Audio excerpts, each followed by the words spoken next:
వంకాయ బిర్యానీ అండి. ఎప్పుడైనా విన్నారా? కనీసం టేస్ట్ చూసారా? నాకు తెలిసి చాలామంది తినుండరు. అందుకే మీకు పరిచయం చేద్దామని ఈరోజు వంకాయ బిర్యానీ అయితే చూపిస్తున్నానండి మీకు. ఎలా తయారు చేయాలో వంకాయి దమ్ బిర్యానీ అనమాట ఇది. చాలా టేస్ట్‌గా ఉంటుంది. నేను ఫస్టు మా తోటలో వంకాయలు కాసాయన్నమాట. లేత లేత వంకాయలు. నేను ప్రీవియస్ వీడియోస్‌లో మీకు చెప్పాను. ఏమనంటే మా తోటలో ఏమేం వెజిటేబుల్స్ కాస్తున్నాయని చెప్పేసి చాలా వీడియోస్ అయితే పెట్టాను. దాంట్లో మీరు చూసారంటే ఇవన్నీ కనిపిస్తాయి. అంటే ఏమేం వెజిటేబుల్స్ మేము పండిస్తామనేది మీకు క్లియర్‌గా తెలుస్తుందండి. చూడండి లేత లేత వంకాయలైతే నేను తీస్తున్నాననమాట. చాలా లేతగా, ఫ్రెష్‌గా చాలా బాగున్నాయి.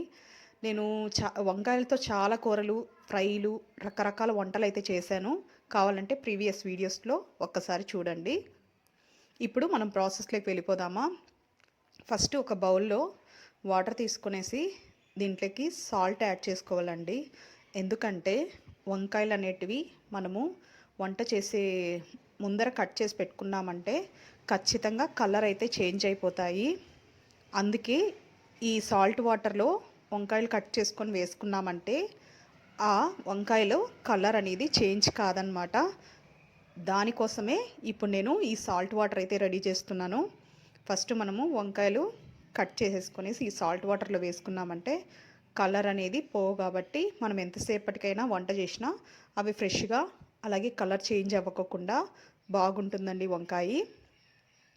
అదే కాకుండా నేను ఫ్రెష్గా తీసుకొచ్చాను కదండి వంకాయలు, దానికోసం నేను పైన వంకాయ పైన అయితే కట్ చేయలేదు, అంటే తొటాలైతే కట్ చేయలేదన్నమాట. మామూలుగా మీరు మార్కెట్ నుంచి తెచ్చుకునేటప్పుడు కొంచెం ఫ్రెష్గా దొరికితే ఏం ప్రాబ్లం లేదు, అట్లే వేసేయండి బాగుంటుంది. బట్ ఫ్రెష్ కాదు అని అనుకుంటే మాత్రం పైన తొటాలు అనేటివి కంపల్సరీగా కట్ చేసేసి ఈ సాల్ట్ వాటర్లో వేసుకోండి. చూడండి నేను అలాగే వేసేసాను అనమాట. ఫ్రెష్ వంకాయలు కదా, అందుకే నేను అలా వేసేసాను. అంతేకాకుండా పుచ్చులు కూడా ఉంటాయి వంకాయల్లో, అది కూడా చూసి కట్ చేసుకొనేసి వేసుకోండి. మనము ఏ కూర చేసేటప్పుడైనా కానీ వంకాయ ఖచ్చితంగా కట్ చేయాలి, లేకపోతే దాంట్లో పుచ్చులు ఉండే విషయం మనకు తెలియదు అనమాట. పైన కనిపించవచ్చు ఏమీ లేవని చెప్పి, లోపల కూడా కొన్ని పుచ్చిపోతూ ఉంటాయండి వంకాయలు. అందుకే కట్ చేస్తేనే తెలుస్తుంది. మీరు కట్ చేశారంటే మీకు క్లియర్గా అర్థమైపోతుంది అవి పుచ్చిపోయా లేవా అని చెప్పేసి. చూడండి నేనైతే వంకాయలు ఇలా రెడీ చేసుకుంటున్నాను. చాలామందికి ఈ విషయం తెలీదు, సాల్ట్ వాటర్లో వేస్తే వంకాయల కలర్ చేంజ్ అవుతుందా లేదా అని చెప్పేసి చాలామందికి తెలియదు. తెలిసిండే వాళ్ళైతే యూస్ చేసుకుంటారు, లేదని చెప్పలేదండి. ఇది ఒక టిప్ అనుకోవచ్చు మీరు. నేను అందుకే ఈ టిప్ కూడా మీతో షేర్ చేసుకుంటున్నాను ఈరోజు. వంకాయ బిర్యానీ విషయానికి వస్తారా, చాలా అంటే చాలా బాగుంటుంది. దమ్ బిర్యానీ అనమాట ఇది. కొంచెం ప్రాసెస్ అయితే లేట్ అవుతుంది కానీ టేస్ట్ వైజ్ మాత్రం చాలా బాగుంటుందండి. బట్ ఏమంటే ఓపిక్గా చేసుకోవాలి. దమ్ బిర్యానీ కానీ మామూలుగా నార్మల్ బిర్యానీ కానీ ఏదైనా సరే అండి కొంచెం టైం అయితే పడుతుంది. ఎందుకంటే దానికి కావాల్సిన ఇంగ్రీడియంట్స్, మసాలా ఇవన్నీ మనం రెడీ చేసుకోవాలి, మళ్ళీ ఫ్రై చేసుకోవాలి. ఇలా చాలా ప్రాసెస్ ఎక్కువగా ఉంటుంది కాబట్టి కొంచెం టైం పడుతుంది. ఆ టైం వరకు మనము ఓపికగా చేసుకున్నామంటే టేస్టీ ఫుడ్ హ్యాపీగా తినేయచ్చు అనమాట. చాలా బాగుంటుంది వంకాయ దమ్ బిర్యానీ అయితే. ఒక్కసారి మీరు ట్రై చేయండి, నచ్చితే ఖచ్చితంగా చేసుకొని తినండి హ్యాపీగా. ఇంకొకటి ఏమంటే ఈవెంట్స్కి కూడా ఇంట్లో ఏదైనా ఫంక్షన్స్ ఇలా పెట్టుకుంటూ ఉంటాం కదా, చాలామంది చేసిండేటివే చేస్తూ ఉంటారు వంటలు అని చెప్పి అంటూ ఉంటారు. అంటే మన రిలేషన్స్ కానీ ఎవరైనా ఇంటికి వచ్చినప్పుడు వాళ్ళు ఏమనుకుంటారంటే చాలా వరకు చేసిండే వంటలే చేస్తూ ఉంటారు కదా, ఇంకేం తింటారులే అని చెప్పేసి ఫీలింగ్ వస్తూ ఉంటుందన్నమాట. చిన్న ఫంక్షన్ అయినా సరేనండి, ఇలా వెరైటీగా వంకాయ బిర్యానీనో లేకపోతే ఇంకొకటో ఇట్లా వెరైటీ వెరైటీ ఫుడ్ అయితే పెడితే గన వాళ్ళు కూడా హ్యాపీగా తింటారు. ఏ పేర్లు పెట్టుకోకుండా ఈజీగా వంకాయ బిర్యానీయా, ఇది ఎప్పుడు మేము వినలేదే అనే డౌట్ కూడా వస్తుందన్నమాట వాళ్ళకి. అంటే తినడానికి ఉత్సాహంగా తినచ్చు అని చెప్పచ్చండి. ఎందుకంటే కొత్త ఫుడ్ అయితే చాలామంది ఇష్టంగా తింటారనమాట. కొంచెం వెరైటీ, ఇది మనం ఎప్పుడు ట్రై చేయలేదు కదా, ఇది కొత్తది కదా, దీన్ని ఒకసారి ట్రై చేద్దాం, ఎలా ఉంటుందో చూద్దాం అనే క్యూరియాసిటీ చాలామందికి ఉంటుంది. నాకుంది కాబట్టి నేను చెప్తున్నాను. నేను కొత్త కొత్త వెజిటేబుల్స్ కానీ కొత్త కొత్త వంటలు కానీ చాలా ఇష్టంగా తింటూ ఉంటానండి. ఎందుకంటే ఎప్పుడూ తినే ఫుడ్డే మనం తింటూ ఉంటే అసలు తేడా కనిపించదనమాట దానికి, దీనికి. అందుకే నేను ట్రై చేస్తూ ఉంటాను. ఇప్పుడు చూడండి నేను పెరుగు వేసుకుంటున్నాను ఒక బౌల్‌లోకి. ఆ ఉప్పు నీళ్ళలో వంకాయలైతే నానబెట్టి పక్కన పెట్టాను. ఇప్పుడు మనం మసాలా ప్రిపేర్ చేసుకుందాము. ఫస్టు పెరుగు వేసుకున్నాను. దాంట్లో కొంచెం పసుపు పొడి కూడా వాడుతున్నానండి. అలాగే ధనియాల పొడి. అంటే మీకు క్వాంటిటీ ఎంత సరిపోతుందో దాన్ని చూసి మీరు వేసుకోండి. నేను హాఫ్ కేజీ వంకాయలకైతే ఈ మసాలా ప్రిపేర్ చేస్తున్నాననమాట. మీరు దానికంటే 1 కేజీ, 1½ కేజీ అట్లా తీసుకుంటే కొంచెం ఎక్కువ వేసుకోవాల్సి ఉంది. కారం పొడి కూడా వేసుకున్నానండి. కారం పొడి విషయానికొస్తే మనము ఇక్కడ బిర్యానీలోకి చాలా స్పైసెస్ యాడ్ చేస్తామన్నమాట. కొంచెం చూసుకొని వేసుకోండి కారం అయితే. ఎందుకంటే వేరే కారం కూడా యాడ్ అవుతుంది కాబట్టి, అంటే పచ్చిమిరపకాయలు ఇలా వేరే వేరే ఐటమ్స్ అన్నీ యాడ్ అవుతాయి కాబట్టి అందుకే చూసుకొని వేసుకోవాలన్నమాట. దీంట్లో మనం పచ్చిమిరపకాయలు మళ్ళీ అంటే గరం మసాలాలు ఇవన్నీ యాడ్ చేస్తూ ఉంటాం కదా, దానివల్ల స్పైసెస్ ఎక్కువగా అయిపోతాయన్నమాట. ఇప్పుడు మనం ఏమేమి వేసుకున్నాము, పెరుగులోకి పసుపు పొడి, కారం పొడి, ధనియాల పొడి, అలాగే గరం మసాలా, దాంతోపాటు పచ్చిమిర్చి పేస్ట్ కూడా వాడుతున్నానండి. ఇవి ఫ్రైడ్ ఆనియన్స్ అన్నమాట. బాగా ఆనియన్స్ సన్నగా కట్ చేసుకునేసి ఫ్రై చేసుకుని పక్కన పెట్టుకున్నాను. అవి కూడా యాడ్ చేశాను. ఇప్పుడు కొత్తిమీర, పుదీనా కూడా యాడ్ చేస్తున్నాను. ఇది మనము వంకాయల్ని మ్యాగ్నేట్ చేయడానికి అనమాట. అవి బాగా ఒక 15 మినిట్స్ ఇట్లా మ్యాగ్నేట్ చేసుకున్నామంటే చాలా బాగుంటుందండి, టేస్టీగా ఉంటుందన్నమాట. వంకాయ దమ్ బిర్యానీ అనేది టేస్ట్కి చాలా బాగుండేది ఇదే మసాలా అనమాట. ఈ మసాలాని మనం వంకాయకి బాగా పట్టించాలి. దీన్ని బాగా పట్టించి ఆ వంకాయలు అనేటివి ఒక 15 మినిట్స్ పక్కకు పెట్టేస్తే ఈ మసాలా అనేదంతా మొత్తం ఆ వంకాయలోకి వెళ్ళిపోయేసి ఇది చాలా టేస్ట్గా వస్తుందన్నమాట దమ్ బిర్యానీ అనేది. ఇంట్లో పిల్లలు ఏమన్నా ఉంటే మాత్రం కారం ఖచ్చితంగా తగ్గించుకోండి. పెద్దవాళ్ళు అయితే కొంచెం అడ్జస్ట్ చేసుకుంటాం కాబట్టి కారం సరిపోతుంది, ఏం ప్రాబ్లం లేదు. బట్ పిల్లలు ఉంటే మాత్రం కారం ఖచ్చితంగా తగ్గించండి, పదే పదే చెప్తున్నాను. ఎందుకంటే ఇక్కడ చిల్లీ పేస్ట్ మరియు కారం పొడి అలాగే స్పైసెస్ ఇవన్నీ వాడుతున్నాం కాబట్టి కారం లెవెల్ వేరేగా ఉంటుందన్నమాట. స్పైసీగానే ఉంటుంది, ఇది స్పైసీలో ఎక్కడ తగ్గదు. ఇప్పుడు నేను ఉప్పు కూడా యాడ్ చేసుకున్నాను. ఉప్పు కూడా చూసుకొని వేసుకోవాలన్నమాట. ఎందుకంటే స్టార్టింగ్లో మనము వంకాయలకి వేసాము, కట్ చేసినప్పుడు వంకాయలకి వేసాము, లైట్గా దానికి పట్టుకొని ఉంటుంది సాల్ట్ అనేది.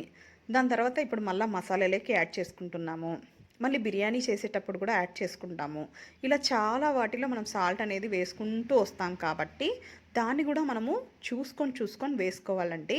కొంచెం ఎక్కువైనా కూడా మనం ఏం చేయలేం కదా, దమ్ బిర్యానీ కాబట్టి అస్సలు ఏం చేయలేము. మామూలు బిర్యానీ అయితే ఏదో ఒక మసాలా యాడ్ చేయడము లేకపోతే ఏదో ఒకటి చేయొచ్చు అనమాట. ఇది దమ్ బిర్యానీ ఒకసారి స్టార్ట్ అయిందంటే ఎండింగ్లో ఎట్లున్నా తినాల్సి వస్తుంది. అందుకే ఫస్టే చెప్తున్నాను, కారం కానీ ఉప్పు కానీ మీరు బాగా చూసుకొని వేసుకోండి. ఎక్కడ కానీ కొంచెం స్పైసెస్ ఎక్కువైనా కూడా కష్టమే, తక్కువైనా కష్టమే. మీడియంగా వేసుకోండి ఏదైనా కానీ. తక్కువైనా ఏం ప్రాబ్లం ఉండదండి. ఎందుకంటే మామూలుగా బిర్యానీకి మనము రైతా ప్రిపేర్ చేస్తాం కాబట్టి అది కావాలంటే యాడ్ చేసుకొని తినేయచ్చు. ఇంకా వేరే మసాలా సాంబారో లేకపోతే సారీ, నాకు కర్ణాటకలో సాంబార్ అని చెప్పి సాంబారే వస్తుంది. మసాలా కర్రీసు ఇవి అవి చేస్తాం కదా బిర్యానీకి సపరేట్గా, అట్లా వేసుకొని తినేయచ్చు, ఏం ప్రాబ్లం ఉండదు. బట్ స్పైసీ ఎక్కువైతేనే కష్టం అండి. అందుకే ఇప్పుడు చూడండి ఈ వంకాయలకి బాగా పట్టిస్తుంది అనమాట నేను మసాలా. మనం గుత్తొంకాయ కూర చేస్తాం కదండి, ఆ గుత్తొంకాయ కూర ఎలా అయితే ప్రిపేర్ చేస్తామో అంటే ఘాట్లు పెట్టేసుకొనేసి వంకాయకి దాని లోపల మనం మసాలా అంతా బాగా పెట్టేసి మనం ఎలా అయితే కూర చేస్తామో సేమ్ టు సేమ్ ప్రాసెస్లో బాగా మసాలా అనేది లోపల గుత్తొంకాయకి బాగా లోపలికి పోవాలండి మసాలా. అప్పుడే టేస్ట్ అనేది చాలా బాగుంటుంది. ఇప్పుడు ఈ ప్రాసెస్ అయితే అయిపోయింది. దీన్ని ఒక 15 మినిట్స్ పక్కన పెట్టేసుకోవాలి. ఎందుకంటే ఇది మ్యాగ్నెట్ అవ్వాలి కదండి, అందుకే దీన్ని పక్కన పెట్టేసుకోవాలన్నమాట. దీన్ని పక్కన పెట్టేసుకున్నాక మనం మెయిన్ ప్రాసెస్ అనేది ఇప్పుడు స్టార్ట్ చేసుకుందాం. ప్లేట్ వేసేసి పక్కన పెట్టేసుకోవాలి. ఇప్పుడు మన మెయిన్ ప్రాసెస్ ఏమంటే ఒక బాండీలో నేను ఆయిల్ అయితే తీసుకున్నాను, తగినంత ఆయిల్ తీసుకున్నాను. ఈ ఆయిల్ తీసుకున్నాక దీంట్లోకి మనము ఆనియన్స్ సన్నగా కట్ చేసిన ఆనియన్స్ అయితే వేసుకోవాలి. నేను పెద్ద పెద్ద ఆనియన్స్ ఒక 3 తీసుకున్నాను అనమాట. ఇవి సన్నగా కట్ చేసేసుకొనేసి వేసుకోవాలండి. ఆనియన్స్ ఎంత పడితే బిర్యానీ అంత టేస్ట్‌గా ఉంటుంది. ఇప్పుడు ఈ ఆనియన్స్ కూడా బాగా ఫ్రై అయిపోయాయి. సన్నగా కట్ చేసుకోవాలి. అప్పుడే బాగా ఫ్రై అయితాయి. కట్ చేసుకున్నాక ఇప్పుడు మనము పక్కన పెట్టుకోండే మసాలా వంకాయని దీంట్లోకి యాడ్ చేసేసుకుందాము. యాడ్ చేసుకొని బాగా ఫ్రై చేయాలండి. ఫ్రైలోనే టేస్ట్ అనేది బాగా వస్తుంది ఈ దమ్ బిర్యానీకి. టేస్ట్ లెవెల్ వేరే లెవెల్లో ఉంటుందన్నమాట. చాలా బాగుంటుంది టేస్ట్. మీరు కావాలనుకుంటే సాల్ట్, కారం మరియు పచ్చిమిర్చి ఇవన్నీ తగ్గించారనుకోండి, ఇది ఫ్రై లాగా కూడా తినేయచ్చు అనమాట. అంత టేస్ట్గా ఉంటుంది వంకాయ. మామూలుగా రెస్టారెంట్స్‌లో ఇలా ఎక్కడ పడితే అక్కడ వంకాయ ఫ్రై చేస్తూ ఉంటారు. గమనించారా? చాలా వరకు తినుంటారు చాలామంది. ఆ టేస్ట్‌లో వస్తుందనమాట. ఇది గ్రేవీ విత్ ఆయిల్ అంతా సరిపోయి చాలా టేస్ట్‌గా వస్తుంది. దీంట్లోకి మనం ఇంకా వేరే ఇంగ్రీడియెంట్స్ అయితే యాడ్ చేస్తాం ఇప్పుడు. అవి కూడా యాడ్ చేసేసాక ఇంకా టేస్ట్ అయితే బాగా పెరుగుతుందని చెప్పొచ్చండి. చాలా బాగుంటుంది. వంకాయ ఫ్రై లాగా ఉంటుందన్నమాట. మీరు దమ్ బిర్యానీ కాకుండా ఇలా వంకాయ ఫ్రై కూడా చపాతీలకు కానీ, దోసలకు కానీ, పూరీలకు కానీ, లేకపోతే రైస్‌లకి కానీ, ఇలా రోటీలకు కానీ, ఇలా ప్రతి దాంట్లోకి వాడుకోవచ్చనమాట. వంకాయ టేస్ట్ ఎక్కడా తగ్గదండి. ఎక్కడైనా సరే మీరు ఏ దాంట్లో వాడినా కూడా టేస్ట్ అయితే తగ్గదు. ఇప్పుడు నేను అల్లం వెల్లుల్లి పేస్ట్ కూడా యాడ్ చేస్తున్నాను దీంట్లోకి. ఇది కూడా బాగా ఫ్రై చేసుకోవాలి. వంకాయలకి బాగా పట్టాలి కదండీ మసాలా అంతా. మొత్తం బాగా పట్టేంత వరకు మనం ఫ్రై చేసుకోవాలన్నమాట. ఫ్రై అయితే మాత్రం సిమ్‌లో పెట్టుకొని ఫ్రై చేసుకోండి. ఎందుకంటే ఎందుకంటే వంకాయి మాడిపోతుందనమాట. మనము సిమ్‌లో కాకుండా హై ఫ్లేమ్‌లో ఫ్రై చేసామంటే వంకాయలు బాగా మాడిపోతాయి. అందుకే మీకు ఫస్టే చెప్తున్నాను. వంకాయ ఫ్రై చేసేటప్పుడు మాత్రం సిమ్‌లో పెట్టుకొని ఫ్రై చేసుకున్నారంటే ఈ మసాలా గానీ, ఆ వంకాయ గానీ బాగా మెత్తబడి బాగా ఫ్రై అవుతుంది. టేస్ట్ కూడా బాగుంటుందండి. వంకాయ ఎప్పుడైనా కానీ మెత్తబడితేనే చాలా టేస్ట్ వస్తుంది. అందుకే నిదానంగా ఫ్రై చేసుకోవాలి వంకాయ ఎప్పుడైనా కానీ. దీంట్లోకి వేసే ఇంగ్రీడియంట్స్ అన్నీ కూడా మనం పర్ఫెక్ట్గా వేస్తేనే దమ్ బిర్యానీ అనేది చాలా బాగా టేస్ట్గా వస్తుంది. చాలా వరకు చాలామంది తినుంటారు నాకు తెలిసి, కన్ఫామ్గా చెప్పగలను. ఎందుకంటే నేనే ఫస్ట్ టైం ట్రై చేసినప్పుడు నాకే కొత్తగా అనిపించిందండి. ఏంటి వంకాయ బిర్యానీనా అని చెప్పేసి చాలా ఆశ్చర్యపడ్డాను నేను. ఎక్కడో తిన్నాను, నాకైతే గుర్తులేదు. అప్పుడు నేను కూడా చాలా ఆశ్చర్యపడ్డాను. వంకాయ బిర్యానీలు కూడా ఉంటాయా అని చెప్పేసి డౌట్ వచ్చిందనమాట నాకు. ఇప్పుడు నేను కొబ్బరి పేస్ట్ యాడ్ చేశానండి. కొబ్బరి పేస్ట్ కూడా బాగా మసాలా అంతా ఉడికేటట్టు బాగా ఫ్రై చేసుకోవాలి మసాలాలోకి. అలాగే వంకాయకి కూడా పట్టేటట్లు బాగా ఫ్రై చేసుకోవాలండి.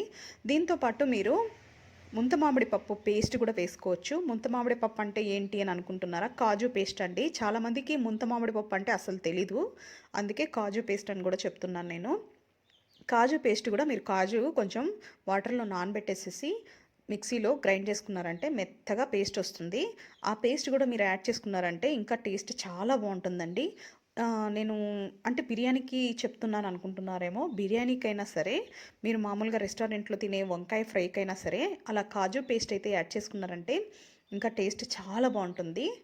ఇప్పుడు మనము రైస్ కూడా సపరేట్గా ఉడకబెట్టుకోవాలన్నమాట దమ్ బిర్యానీకి. స్పైసెస్ అన్నీ వేసేసేసి రైస్ కూడా కడిగి పెట్టుకున్నానండి నేను.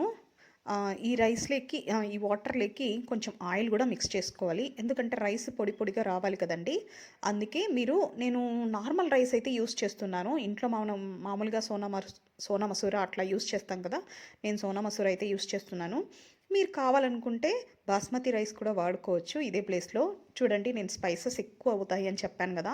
దీంట్లోకి కూడా నేను జస్ట్ చిన్నగా ఘాటు పెట్టి పచ్చిమిరపకాయలు కూడా యాడ్ చేశాను. రైస్కి కూడా కొంచెం స్పైస్ అనేది యాడ్ అవ్వని అని చెప్పేసి దాన్ని కూడా వాడాను. అందుకే మీరు ఫస్టే చెప్తున్నాను నేను. పచ్చిమిరపకాయలు కానీ, పచ్చిమిరపకాయ పేస్ట్ కానీ, కారం కానీ, ఉప్పు కానీ ఇవన్నీ తగినంత చూసుకొని వేసుకోండి. కొంచెం ఎక్కువైనా కూడా కష్టం అనమాట. రైస్ కూడా ఉడికిపోయింది. దాన్ని నేను వంపేశాను. వంపేసిండే రైస్ ఇప్పుడు ఫస్ట్ లేయర్గా నేను కుక్కర్లో అయితే పెడుతున్నానండి దమ్ బిర్యానీ. మీరు కావాలంటే పెద్ద పాత్రలో కూడా పెట్టుకోవచ్చు అనమాట. బట్ నేను కుక్కరు చాలా మందంగా ఉంటుంది కదండి ఎప్పుడైనా కానీ కుక్కరు. దానికోసమే నేను కుక్కర్ అయితే వాడుతున్నాను. కుక్కర్ అయితే మనకు చాలా ఈజీ అండి చెప్పాలంటే. చాలా మందంగా వస్తుంది గేజ్ కాబట్టి అసలు మాడిపోకుండా బాగుంటుంది ఏ బిర్యానీ చేసినా కూడా. అందుకే నేను కుక్కర్ చాలా వరకు వాడుతూ ఉంటాను. కొంచెం పెద్ద కుక్కర్తో వెడల్పుగా ఉండే కుక్కర్ తీసుకున్నారంటే ఇంకా ఈజీగా బిర్యానీ అయితే చాలా బాగా చేసుకోవచ్చండి కుక్కర్లలో. ఫస్ట్ లేయరు ఇలా వేసేసుకోవాలి. నేను స్పైసెస్ యాడ్ చేశానని అప్పుడే చెప్పాను కదా రైస్‌లోకి. అవి ఏంటేంటివి యాడ్ చేశానంటే నేను కొంచెం మిరియాలు, కొంచెం లవంగాలు, చెక్క, అలాగే మరాఠీ మొగ్గ, దాంతో పాటు ఏలక్క బుడ్డలండి. ఇవన్నీ మొత్తం వేసేసాననమాట. దాంతో పాటు ఇంకొకటి వేశాను. పెద్ద ఏలక్క బుడ్డ అనమాట. మీకు ఆహ్, మామూలుగా ఇలాంటి స్పైసెస్ అన్నీ అమ్ముతారు కదండీ! అక్కడైతే దొరుకుతుందనమాట. అది కూడా యాడ్ చేశాను నేను. ఫ్లేవర్ బావుంటుంది. దానికోసమని నేను యాడ్ చేశాననమాట. ఒకవేళ మీకు దొరక్కపోతే నేను చెప్పిండే ఇంగ్రీడియెంట్స్ మాత్రం వేసుకోండి. స్పైసెస్ వేసుకోండి సరిపోతుంది. ఏం ప్రాబ్లం లేదు. ఇవన్నీ వేశాక దాంట్లో పచ్చిమిరపకాయలు, ఆయిల్ కూడా కొంచెం ఉప్పు కూడా వేయాలండి రైస్‌లోకి. ఇది చెప్పడం మర్చిపోయాను. ఉప్పు కూడా వేసేసి రైస్ అయితే ఉడకబెట్టుకోవాలనమాట.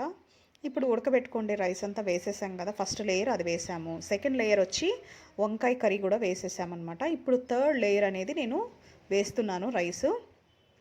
థర్డ్ లేయర్ కూడా బాగా స్ప్రెడ్ చేసుకోవాలండి. అప్పుడే ఫ్లేవర్ అనేది బాగా పడుతుంది రైస్‌కి. చాలా బాగా టేస్ట్ వస్తుంది. ఇలా వేసేసుకున్నాక ఇప్పుడు మనం ఫోర్త్ లేయరు వంకాయ కర్రీ వేసుకోవాలి. దీన్ని బాగా ఫస్ట్ స్ప్రెడ్ చేసేసుకొనేసి వంకాయ కర్రీ కూడా వేసేసుకోవాలండి దీంట్లోకి. వంకాయ కర్రీ కూడా ఫుల్గా బాగా స్ప్రెడ్ అయ్యేటట్టు చూసుకోవాలి. మనము అక్కడక్కడ కొంచెం గ్యాప్ ఇచ్చినా కూడా బాగుండదు టేస్టు. అందుకే వంకాయ కర్రీను రైసు చూసుకొని వేసుకోవాలండి ఎన్ని లేయర్స్ పడతాయి అనేది.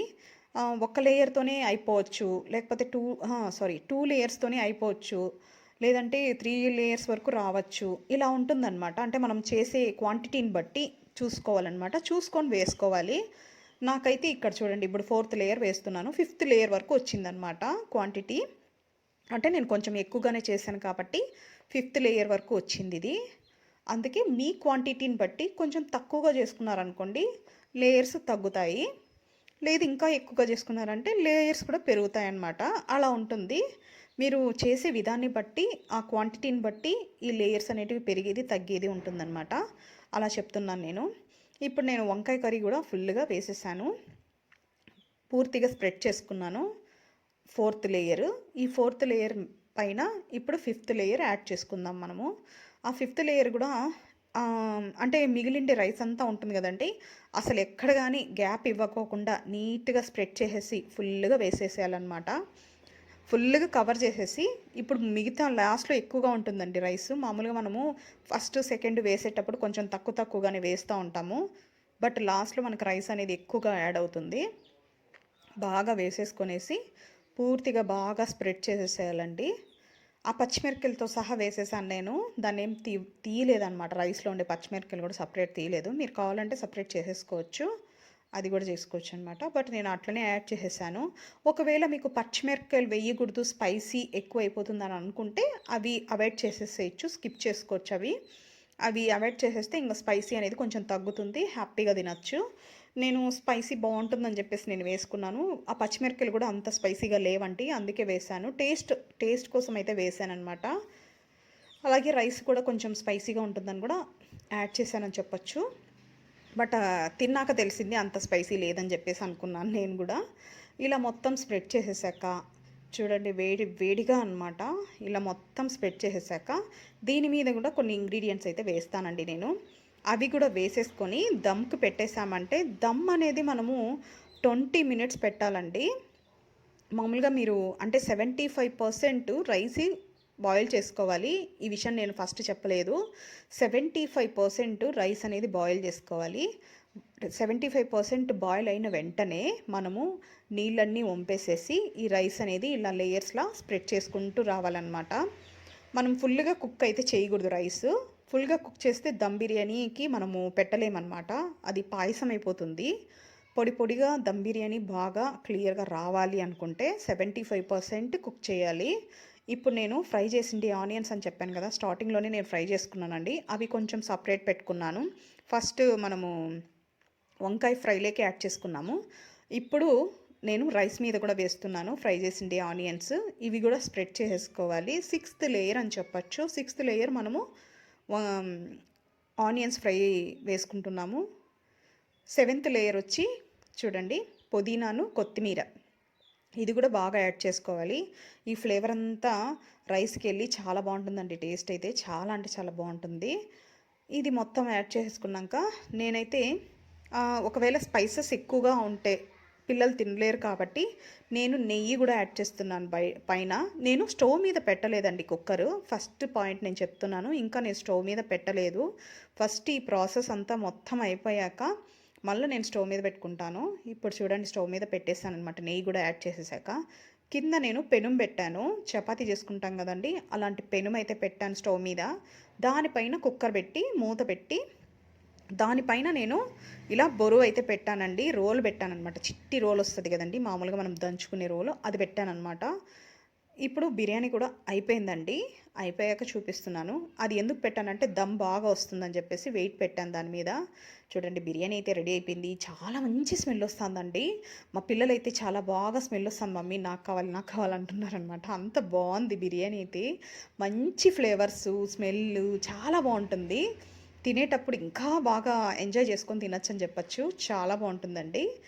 కొత్తగా ఉంది కదా వంకాయ బిర్యానీ అనేది. ఖచ్చితంగా ట్రై చేయండి, ఖచ్చితంగా నచ్చుతుంది, డౌటే లేదు. నా ఛానల్ కనుక మీకు నచ్చినట్లయితే లైక్ చేయండి, షేర్ చేయండి. కొత్త వాళ్ళు ఖచ్చితంగా సబ్స్క్రైబ్ చేసుకోండి. ఇలాంటి వీడియోస్ చాలా ఉన్నాయి నా ఛానల్లో. ఒక్క రౌండ్ అయితే వేసేయండి మరి.